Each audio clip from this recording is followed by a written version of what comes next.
ಎಲ್ಲರಿಗೂ ಶರಣು ಶರಣಾರ್ಥಿಗಳು. ಬಸವ ಸಮಿತಿ ಹೆಮ್ಮೆಯಿಂದ ಅರ್ಪಿಸುವ ಹಿರಿಯರಾದ ಪ್ರೊಫೆಸರ್ ಸಿದ್ದಣ್ಣ ಲಂಗೋಟಿಯವರ ಜನಪ್ರಿಯ ಮಹಾನ್ ದಾರ್ಶನಿಕ ಬಸವಣ್ಣ ಕೃತಿ ಧ್ವನಿರೂಪದಲ್ಲಿ 2ನೇ ಸಂಚಿಕೆ ನಿಮ್ಮ ಮುಂದೆ. ಬಸವ ಸಮಿತಿಯ ಈ ವಿಶೇಷ ಪ್ರಯತ್ನದ ಮೂಲಕ ಗುರು ಬಸವಣ್ಣನವರ ಜೀವನದ ಸಾರ ಮತ್ತು ತತ್ವಗಳ ಅರಿವಿನ ಪಯಣಕ್ಕೆ ಜೊತೆಯಾಗಿ ಬನ್ನಿ ಆಲಿಸೋಣ. ಅಧ್ಯಾಯ 2. ಬಾಗೇವಾಡಿಯಲ್ಲಿ ಬಸವಣ್ಣನವರ ಜನನ, ಅಂದರೆ ಕ್ರಿಸ್ತಶಕ 1105ರಲ್ಲಿ. ಮರ್ತ್ಯಲೋಕದ ಮಹಾಮನೆ ಹಾಳಾಗಿ ಹೋಗಬಾರದೆಂದು ಕರ್ತನಟ್ಟಿದನಯ್ಯ ಒಬ್ಬ ಶರಣನ. ಆ ಶರಣ ಅಂದರೆ ಬಸವಣ್ಣ. ಬಂದು ಕಲ್ಯಾಣವೆಂಬ ಶಿವಪುರವ ಕೈಲಾಸವ ಮಾಡಿ, ರುದ್ರಗಣ ಪ್ರಮಥಗಣಗಳೆಲ್ಲರ ಹಿಡಿತಂದು ಅಮರಗಣಗಳೆಂದು ಹೆಸರಿಟ್ಟು ಕರೆದು, ಅಗಣಿತ ಗಣಗಳೆಲ್ಲರ ಹಿಡಿತಂದು ಅಸಂಖ್ಯಾತರೆಂಬ ಹೆಸರಿಟ್ಟು ಕರೆದು, ಭಕ್ತಿಯ ಕುಳಸ್ಥಲವ ಶ್ರುತದುಷ್ಟ ಪವಾಡದಿಂದ ಮೆರೆದು ತೋರಿ, ಜಗವರಿಯಲು ಶಿವಾಚಾರದ ಧ್ವಜವನೆತ್ತಿಸಿ, ಮರ್ತ್ಯಲೋಕ ಶಿವಲೋಕವೆರಡಕ್ಕೆ ನಿಚ್ಚಣಿಗೆಯಾದನು. ಆ ಶಿವಶರಣನ ಮನೆಯೊಳಗಿಪ್ಪ ಶಿವಗಣಗಳ ತಿಂಥಿಣಿಯ ಕಂಡು ಎನ್ನ ಮನ ಉಬ್ಬಿಕೊಬ್ಬಿ ಓಲಾಡುತ್ತಿದ್ದೆನಯ್ಯ. ನಮ್ಮ ಗುಹೇಶ್ವರನ ಶರಣ ಸಂಗನ ಬಸವಣ್ಣನ ದಾಸೋಹದ ಘನವನೇನೆಂದೆನಬಹುದು ನೋಡ ಸಿದ್ದರಾಮಯ್ಯ. ಶರಣ ಅಲ್ಲಮ ಪ್ರಭುದೇವರು ಈ ವಚನದಲ್ಲಿ ಬಸವಣ್ಣನವರ ಜನನದ ಉದ್ದೇಶವನ್ನು ಬಹಳ ಸ್ಪಷ್ಟವಾಗಿ ಅರುಹಿದ್ದಾರೆ. ಮರ್ತ್ಯಲೋಕದ ಮಹಾಮನೆ ಅಂದರೆ ಈ ಜಗತ್ತು ಅನಾಚಾರ, ದುರಾಚಾರ, ಮೂಢಾಚಾರ, ಕಂದಾಚಾರ ಮತ್ತು ಶುಷ್ಕಾಚಾರಗಳಿಂದ ಹಾಳಾಗಿ ಹೋಗಬಾರದೆಂದು ಪರಶಿವನ ಸದಿಚ್ಛೆಯಂತೆ ಈ ಲೋಕದಲ್ಲಿ ಜನಿಸಿದರು. ಮರ್ತ್ಯಲೋಕದ ಮಾನವರ ಮನದ ಕತ್ತಲೆಯನ್ನು ಜ್ಞಾನಸೂರ್ಯನಾಗಿ ಕಳೆದರು. ಕತ್ತಲೆಯ ಪಾಳಯವ ರವಿಯೂ ಹೊಕ್ಕಂತೆ ಕಾರ್ತಿಕದ ಕತ್ತಲಲ್ಲಿ ಆಕಾಶದೀಪವಾಗಿ ಬಸವಭಾನುವಿನ ಉದಯವಾಯಿತು. 1. ಇಂಗಳೇಶ್ವರ ಬಾಗೇವಾಡಿಯ ಪರಿಸರ. 12ನೇ ಶತಮಾನದಲ್ಲಿ ಭಾರತದ ದಕ್ಷಿಣ ಭಾಗದಲ್ಲಿ ಕಲ್ಯಾಣವನ್ನು ರಾಜಧಾನಿಯಾಗಿಸಿಕೊಂಡು ಚಾಲುಕ್ಯ ಚಕ್ರವರ್ತಿಗಳು ಆಳುತ್ತಿದ್ದರು.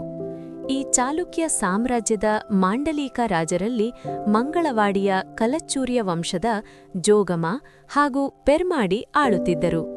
ತರ್ದೇವಾಡಿ ಸಾಸಿರ ಎಂಬ ಭೂಪ್ರದೇಶವು, ಅಂದರೆ ಸೊಲ್ಲಾಪುರ ಜಿಲ್ಲೆಯ ದಕ್ಷಿಣ ಭಾಗ ಮತ್ತು ವಿಜಾಪುರ ಜಿಲ್ಲೆಯ ಉತ್ತರ ಭಾಗವನ್ನು ಒಳಗೊಂಡ ಪ್ರದೇಶವು ಮಂಗಳವಾಡಿಯ ಕಲಚ್ಚೂರಿ ಮಾಂಡಲೀಕರ ಆಡಳಿತಕ್ಕೆ ಒಳಪಟ್ಟಿತ್ತು.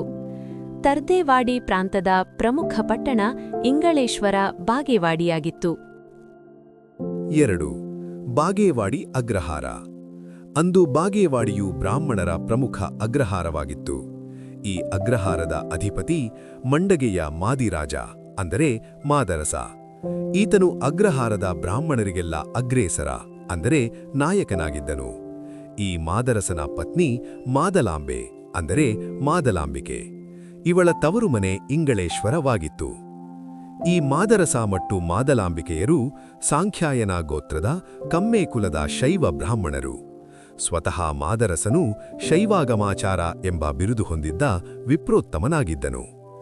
ಈ ಬ್ರಾಹ್ಮಣ ದಂಪತಿಗಳಿಗೆ ದೇವರಸನೆಂಬ ಹಿರಿಯ ಮಗ ಹಾಗೂ ನಾಗಮ್ಮ, ಅಂದರೆ ನಾಗಲಾಂಬಿಕೆ ಹೆಸರಿನ ಮಗಳು ಇದ್ದರು. ಮುಂದೆ ಮಾದಲಾಂಬಿಕೆಗೆ ಜನಿಸಿದ ಗಂಡು ಮಗುವಿಗೆ ಬಸವರಸ ಎಂದು ನಾಮಕರಣ ಮಾಡಿದರು. ಬಸವಣ್ಣನವರು ಜನಿಸಿದ್ದು ಕ್ರಿಸ್ತಶಕ 1105 ಅಕ್ಷಯ ತೃತೀಯದಂದು ಇಂಗಳೇಶ್ವರದ ತಾಯಿಯ ಮನೆಯಲ್ಲಿ. ಕೆಲವು ವಿದ್ವಾಂಸರು ಕ್ರಿಸ್ತಶಕ 1131 ವೈಶಾಖ ಶುದ್ಧ ಅಕ್ಷಯ ತೃತೀಯ ರೋಹಿಣಿ ನಕ್ಷತ್ರವೆಂದು ಸಾಂಪ್ರದಾಯಿಕವಾಗಿ ನಂಬಿದ್ದಾರೆ. ಆದರೆ ಖ್ಯಾತ ಇತಿಹಾಸ ತಜ್ಞ ಡಾ ಪಾಂಡುರಂಗ ದೇಸಾಯಿಯವರು ಕ್ರಿಸ್ತಶಕ 1105 ಎಂದು ದಾಖಲೆ ಸಹಿತ ನಿರ್ಧರಿಸಿದ್ದಾರೆ. ಇಂಗಳೇಶ್ವರ ಬಾಗೇವಾಡಿಯ ಬ್ರಾಹ್ಮಣ ಅಗ್ರಹಾರದಲ್ಲಿ ಜನಿಸಿದ ಬಾಲಕ ಬಸವಣ್ಣ ಬಾಲ್ಯದಲ್ಲಿಯೇ ಅನೇಕ ಪಂಡಿತರ, ವಿದ್ವಾಂಸರ ಚರ್ಚೆ ಮತ್ತು ವಾದವಿವಾದಗಳನ್ನು ಆಲಿಸುತ್ತಾ ಬೆಳೆದನು. ಅಕ್ಕ ನಾಗಮ್ಮನ ಪ್ರೀತಿಯ ತಮ್ಮನಾಗಿ ತನ್ನ ಚುರುಕು ಬುದ್ಧಿಯನ್ನು ಬೆಳೆಸಿಕೊಂಡನು. ಮಗು ಜನನವಾದಾಗ ಮನೆತನದ ಗುರುಗಳಾಗಿದ್ದ ಕಪ್ಪಡಿ ಸಂಗಮದ ಈಶಾನ್ಯ ಗುರುಗಳು, ಅಂದರೆ ಸಂಗಮೇಶ್ವರ ಗುರುಗಳು ಆಗಮಿಸಿ ಹಣೆಗೆ ಭಸ್ಮ ಧರಿಸಿ ಕಿವಿಯಲ್ಲಿ ಶಿವಮಂತ್ರ ಉಸುರಿ ಆಶೀರ್ವಾದ ಮಾಡಿ ಹೋಗಿದ್ದರು. ಶೈವ ಬ್ರಾಹ್ಮಣ ಮನೆತನವಾದ್ದರಿಂದ ಬಾಲ್ಯದಿಂದಲೂ ಶಿವಭಕ್ತಿಯನ್ನು ಅಂಗಿಕೊಂಡು ಬಸವಣ್ಣನವರು ಬೆಳೆದರು. 3. ಬಸವಣ್ಣನವರ ಜನನ ಕಾಲದ ಪ್ರಸಂಗ.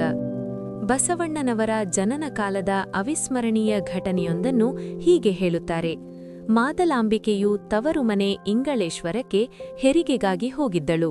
ಇತ್ತ ಬಾಗೇವಾಡಿ ಅಗ್ರಹಾರದ ಒಬ್ಬ ವಿಪ್ರರ ಮನೆಯಲ್ಲಿ ಆಕಳೊಂದು ಸತ್ತಿತ್ತು. ಆ ಸತ್ತ ದನವನ್ನು ಒಯ್ಯಲು ಅಂದು ಮಧ್ಯಾಹ್ನ ಬಾಗೇವಾಡಿಯ ಹೊರಕೇರಿಯಲ್ಲಿಯ ಹೊಲೆಯರ ಕೇತ ಎಂಬುವವನು ಬಂದಿದ್ದನು. ಅಗ್ರಹಾರದ ಉತ್ತಮರ ಒಂದು ಓಣಿಯಲ್ಲಿ ತಲೆ ತಗ್ಗಿಸಿ ಬರುತ್ತಿರುವಾಗ ಅಲ್ಲೊಬ್ಬರ ಮನೆಯಲ್ಲಿ ಯಜ್ಞ ಮತ್ತು ಹೋಮ ನಡೆದಿತ್ತು. ಮಂತ್ರಪಠಣ ಕೇಳಿಬರುತ್ತಿತ್ತು. ಕುತೂಹಲ ತಡೆಯದೆ ಹೊಲೆಯರ ಕೇತನು ತಲೆ ಮೇಲೆತ್ತಿ ನೋಡಿದನು. ಅವರ ಮಂತ್ರಗಳು ಈತನ ಕಿವಿಗೆ ಬಿದ್ದವು.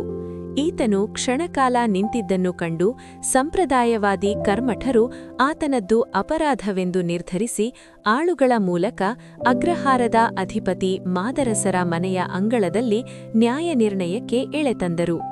ಅಂದಿನ ನ್ಯಾಯ ಪದ್ಧತಿಯಂತೆ ವೇದಮಂತ್ರ ಕೇಳಿದ ಕೇತನ ಕಿವಿಗೆ ಕಾದ ಸೀಸ ಹಾಕಬೇಕು ಹಾಗೂ ಕಬ್ಬಿಣದ ಸಲಾಖೆಯಿಂದ ಕಣ್ಣು ಕೀಳಿಸಬೇಕು ಎಂಬ ನಿರ್ಣಯವನ್ನು ಮಾದರಸರು ಆಜ್ಞೆ ಮಾಡಬೇಕೆಂಬಷ್ಟರಲ್ಲಿ ಇಂಗಳೇಶ್ವರದಿಂದ ಅದೇ ಕಾಲಕ್ಕೆ ಆಗಮಿಸಿದ ದೂತನೊಬ್ಬನು, ಮಾದರಸರೇ, ತಮಗೆ ಪುತ್ರ ಜನನವಾಗಿದೆ ಅಂದರೆ ಬಸವಣ್ಣನ ಜನನದ ಸುದ್ದಿಯನ್ನು ಹೇಳಿದನು. ಈ ಸಂತೋಷದ ಸಮಾಚಾರ ತಿಳಿದ ಮಾದರಸರು ಅಲ್ಲಿ ನೆರೆದಿದ್ದ ಬ್ರಾಹ್ಮಣರ ಕಡೆ ನೋಡಿ, ಈ ಶುಭ ಸಂದರ್ಭದಲ್ಲಿ ಇದೊಂದು ಸಲ ಎಚ್ಚರಿಕೆಯನ್ನಿತ್ತು ಹೊಲೆಯರ ಕೇತನನ್ನು ಕ್ಷಮಿಸಿರುವುದಾಗಿ ಹೇಳಿದರು. ಅಗ್ರಹಾರದ ಬ್ರಾಹ್ಮಣರು ಅನಿವಾರ್ಯವಾಗಿ ತಮ್ಮ ನಾಯಕರ ಮನೆಯ ಆನಂದದ ಸಂಭ್ರಮಕ್ಕೆ ತೊಂದರೆಯಾಗಬಾರದೆಂದು ಸುಮ್ಮನಾದರು. ಹೊಲೆಯರ ಕೇತನನ್ನು ಬಿಡುಗಡೆ ಮಾಡಿದರು. ಸಾವಿನ ದವಡೆಯಲ್ಲಿ ಸಿಲುಕಿ ತತ್ತರಿಸುತ್ತಿದ್ದ ಕೇತನು ಅದೇಯಾಗ ಇಂಗಳೇಶ್ವರದಲ್ಲಿ ಜನಿಸಿದ ಆ ಮಗುವನ್ನು ನೆನೆಯುತ್ತಾ, ಅಪ್ಪ, ಮಗು ಅಂದರೆ ಬಸವಣ್ಣ, ನೀನು ಹುಟ್ಟುತ್ತಲೇ ಹೊಲೆಯನ ಬಿಡುಗಡೆ ಮಾಡಿದೆ ತಂದೆ ಎಂದು ಕಂಗಳಲ್ಲಿ ಆನಂದಾಶ್ರು ತುಂಬಿಕೊಂಡು ಉದ್ಗರಿಸಿದನು. ಈ ಪ್ರಸಂಗವು ಬಸವಣ್ಣನವರ ಜನನದ ಉದ್ದೇಶವನ್ನು ಸಾರುವಂತಿದೆ.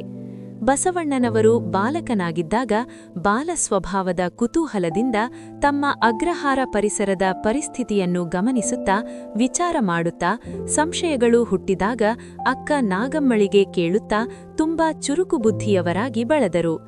ಪ್ರಶ್ನಿಸದೆ ಯಾವುದನ್ನೂ ಒಪ್ಪಿಕೊಳ್ಳುತ್ತಿರಲಿಲ್ಲ. ಹೀಗೆ ಬೆಳೆವ ಸಿರಿ ಮೊಳಕೆಯಲ್ಲಿಯೇ ನೋಡು ಎಂಬಂತೆ ಇವರ ಅಂತರಂಗದಲ್ಲಿ ಹುದುಗಿದ್ದ ಪ್ರತಿಭೆ ವಿಕಾಸವಾಗತೊಡಗಿತು. ವರ್ಣಭೇದ ಹಾಗೂ ಜಾತಿಭೇದಗಳು ಗಮನಕ್ಕೆ ಬಂದಿದ್ದವು. ಮನೆಯಲ್ಲಿ ತಂದೆಯು ಹಲವು ದೇವರಗಳ ಮೂರ್ತಿ ಪೂಜೆ ಮಾಡುತ್ತಿದ್ದರು.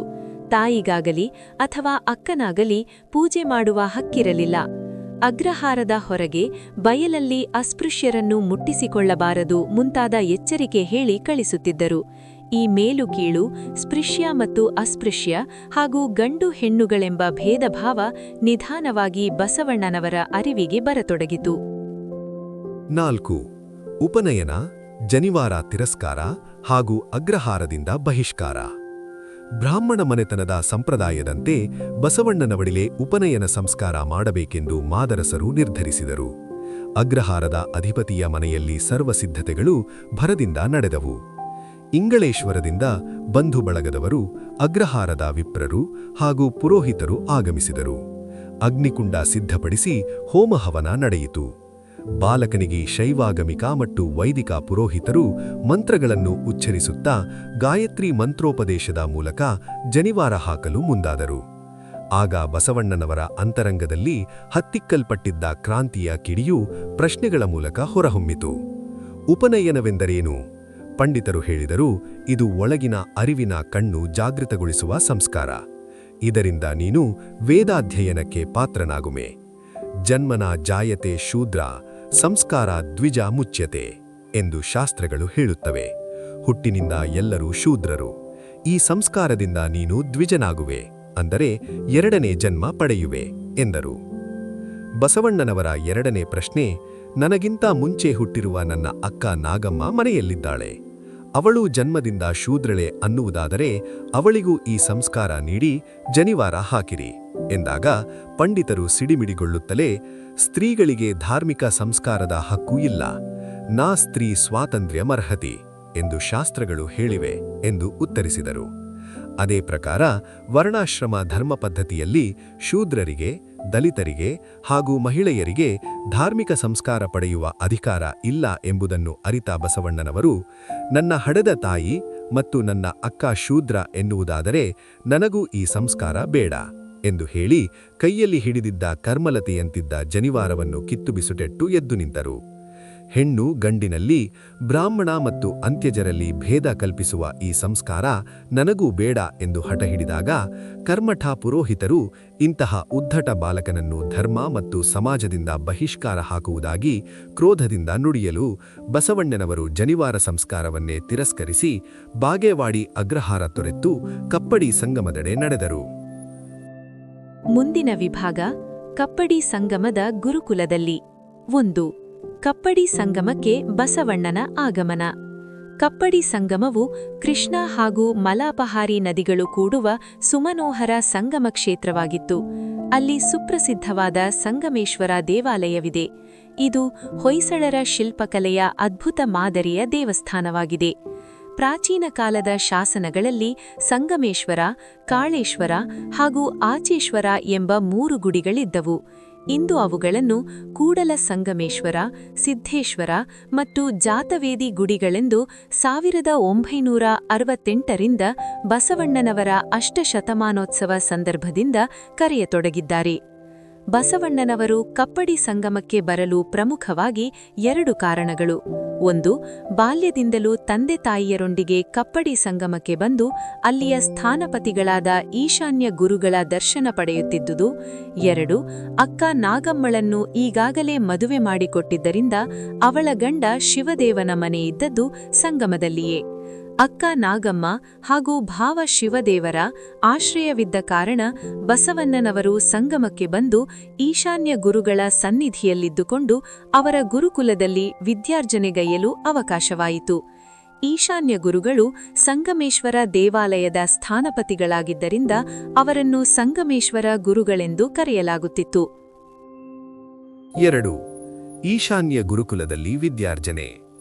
ಬಾಲಕ ಬಸವಣ್ಣ ಗುರುಕುಲದ ನಿಯಮಗಳಂತೆ ಸುಪ್ರಭಾತ ಸಮಯದಲ್ಲಿ ಎದ್ದು ಕೃಷ್ಣ ಮತ್ತು ಮಲಾಪಹಾರಿ ನದಿಗಳ ಸಂಗಮದಲ್ಲಿ ಸ್ನಾನ ಮಾಡಿ ಗುರುಕುಲದ ಉದ್ಯಾನವನದಲ್ಲಿಯ ಪತ್ರೆ ಮತ್ತು ಪುಷ್ಪಗಳನ್ನು ಗುರುಗಳ ಮುಂದೆ ತಂದಿಟ್ಟು ತಿಂದನು.